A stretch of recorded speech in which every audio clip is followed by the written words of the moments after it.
Mga kachismis, hindi pa tapos ang laban.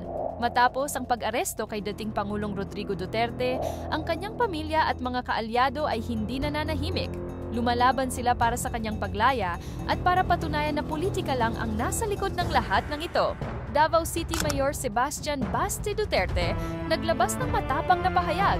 Ayon sa kanya, may na-verify siyang impormasyon na may mga search warrants na inilabas laban sa mga tahanan ng pamilya Duterte. We have verified information that search warrants have been issued targeting the residence of my father, former President Rodrigo Roa Duterte, along with the homes of my siblings and myself. Pero agad itong pinabulaanan ng Philippine National Police. Hindi po totoo. Dahil dito, lalong nagduda si Baste. Ayon sa kanya, hindi ito basta-bastang intriga kundi isang malinaw na harassment laban sa kanilang pamilya.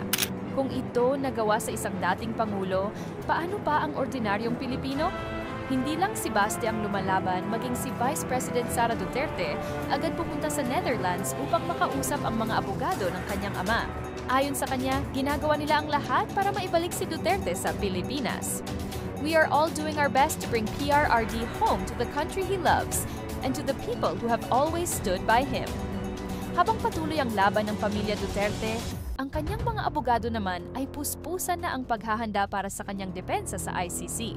Ayon kay legal expert Joel Butuyan, ito ang pinaka-critical na panahon para sa kampo ni Duterte.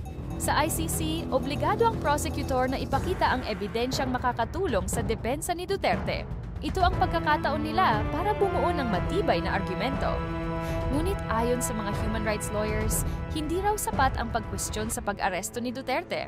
Ang dapat nilang patunayan ay kung talagang walang kinalaman si Duterte sa libo-libong pinatay sa ilalim ng kanyang war on drugs. Mga kachismis, ano sa tingin nyo?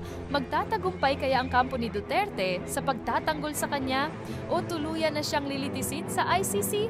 I-comment na ang inyong opinyon at tutok lang sa Chismis PH para sa susunod na update.